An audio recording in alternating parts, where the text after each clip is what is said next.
घने जंगलों से होते हुए एक रहस्यमय रास्ता जो सीधे नागलोक को जाता है। 7 पहाड़ी की चढ़ाई बारिश में भीगते हुए करते हैं, तब पहुंच पाते हैं नागलोक के नागद्वार पर, जहां पर रहस्यमय स्वर्ग का द्वार भी है।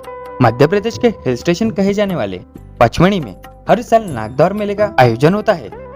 यह नागद्वार की यात्रा अमरनाथ यात्रा से भी कठिन होती है। यह यात्रा साल में केवल 10 दिन ही चलती है।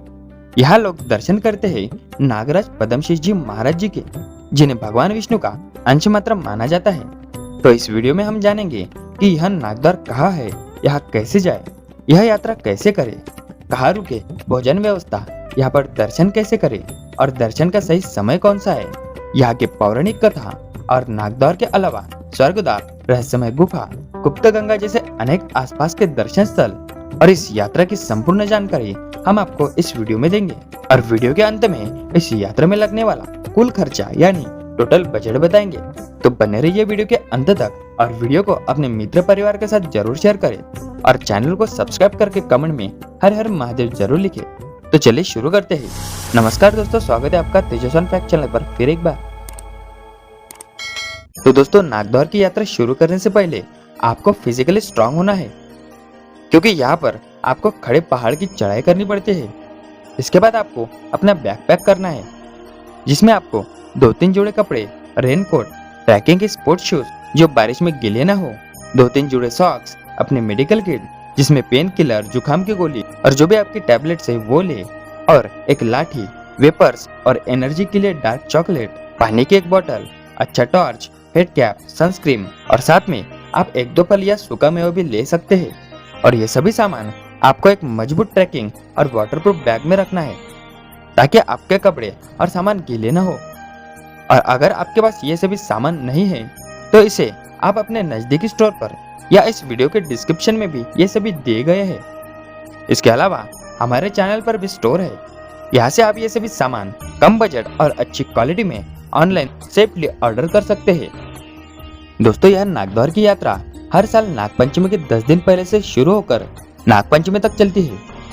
यह नागद्वार मध्य प्रदेश के हिल स्टेशन कहे जाने वाले पचमढ़ी से लगभग 21 किलोमीटर की दूरी पर सातपुड़ा पर्वत पर विराजमान है। तो आपको बैकपैक करके अपने गांव शहर से डायरेक्ट पचमढ़ी आना है। अगर आप ट्रेन से आते हो तो पचमढ़ी से नजदीकी पिपरिया और भोपाल रेलवे स्टेशन है। यहाँ तक आपको डायरेक्ट ट्रेन मिल जाती है और यहाँ से बस और टैक्सी के माध्यम से आप पचमढ़ी आ सकते हैं। इसके अलावा आप बस और फ्लाइट के माध्यम से भी आ सकते हैं। भोपाल में एयरपोर्ट बना हुआ है, यहाँ तक आप हवाई मार्ग से आ सकते हैं और यहाँ से बस और टैक्सी के माध्यम से आप पचमढ़ी पहुँच सकते हैं।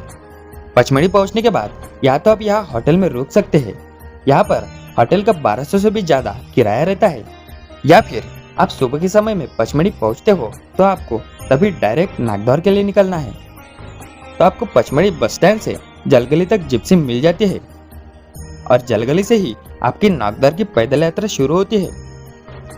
दोस्तों, पचमढ़ी से जिप्सी में आप 50 रुपए प्रति व्यक्ति किराया देकर जलगली पहुंच सकते हैं, जो 8 किलोमीटर की दूरी पर स्थित है। तो जलगली से पैदल यात्रा शुरू करके आपको नागफनी और भजियागिरी से काजरी आना है। दोस्तों, काजरी से 2 रास्ते निकलते हैं, एक निशानगढ़ और दूसरा है मुख्य पद्मशीष जी का मंदिर। तो आप काजरी से चलते हुए श्रवणशेष पहुंचते हैं, जिसे मुख्य मंदिर की पहली सीढ़ी माना जाता है। और यहाँ से आप खड़े पहाड़ की दुर्गम चढ़ाई करते हुए पहुंचते हैं नागद्वार के मुख्य मंदिर श्री पद्मशीष जी महाराज जी के मंदिर में। यह डिस्टेंस लगभग 13 किलोमीटर का है। यहाँ पर पद्मशीष जी महाराज विराजमान है। तो यहाँ की पौराणिक कहानी जानते हैं। कहते हैं एक बार महावन में तपस्या करती तक्षक कन्या, जिनका नाम पद्मिनी नंदिनी था, उनके मस्तक पर एक अंडा गिरा जो नारायण का ब्रह्मवीर्य था। तक्षक कन्या ने उस अंडे को ग्रहण किया, जिससे वह गर्भवती हो गई। आस्तिक मुनि ने इन्हें पहचान लिया, लेकिन दूसरी ओर राजा परीक्षित के पुत्र जन्मेजय ने सर्पदा यज्ञ रचा, जिसमें सभी सर्पों की आहुति दी जानी थी। तो यह बात आस्तिक मुनि ने तक्षक कन्या को बताया। नारायण के अवतार को बचाने के लिए तक्षक कन्या एक वट वृक्ष के अंदर जाकर छुप गई और आस्तिक मुनि ने यज्ञ स्थान पर जाकर सभी को यह बात सुनाई। नारायण के अवतार को बचाने के लिए ब्राह्मणों ने तक्षक कन्या पद्मिनी की आहुति नहीं दी जिससे उनकी जान बची। इसके बाद तक्षक कन्या के गर्भ से वटसिद्ध नागनाथ ने जन्म लिया, जो नारायण के अंश थे। तक्षक कन्या पद्मिनी के पुत्र के कारण उनका नाम पद्मशीष पड़ा। दोस्तों कहते हैं यहाँ दर्शन करने से सभी की मनोकामना पूरी होती है। तो पद्मशीष जी के दर्शन के बाद बाजू में ही चंदनशीष जी की गुफा है, यहाँ पर भगवान शंकर विराजित है। इसके बाद पश्चिम द्वार के पास ही पंचमुखी नागेश्वर नागद्वार गुफा मंदिर है, इसके दर्शन आपको जरूर करना चाहिए। और यहाँ से ही थोड़ी ऊपर चढ़ाई करने पर आता है स्वर्ग द्वार। इसके बाद आपको चिंतामण गुफा आना है। यहाँ पर भोजन और रुकने की सबसे अच्छी व्यवस्था है। दोस्तों यहाँ से आप नागिनी पद्मिनी गुफा, राजगिरी बाबा गुफा, गंगावन शेष, धोनी वाले दादाजी गुफा, गुलाल शेष, हल्दी शेष, चित्रशाला माता मंदिर, नंदीगढ़, दूधधारा और गुप्त गंगा से होते हुए भजियागिरी और वहां से जलगली पहुंच जाते हैं। और जलगली से जिप्सी में बैठकर पचमढ़ी और वहां से आप अपने अपने घर की ओर रवाना हो सकते हैं। तो दोस्तों अब बात करते हैं खाने पीने की। इस यात्रा में जगह जगह पर भंडारे और बहुत से छोटे छोटे भोजनालय मिल जाते हैं, जहां पर आप भरपेट भोजन कर सकते हैं। और साथ ही यहाँ पर आपको रहने के लिए टेंट भी मिल जाते हैं। तो दोस्तों अब बात करते हैं यात्रा में लगने वाले कुल खर्चा यानी टोटल बजट की। तो पचमढ़ी से जलगली तक जिप्सी में 50 रुपए प्रति व्यक्ति और जलगली से नागद्वार और वहां पर सब घूमकर वापस जलगली तक आपको 1000 रुपए लग सकते हैं। इसमें आपको 2 दिन का खाना और 1 दिन का रहना ये सब आ जाता है। और फिर से वापस जलगली से जिप्सी में बैठकर पचमढ़ी आते हैं। तो इसका टोटल बजट 1200 से 1500 रुपए तक पचमढ़ी से पचमढ़ी तक का खर्चा आता है। और आपके गांव शहर से पचमढ़ी तक ट्रैवल का खर्चा वो अलग रहता है।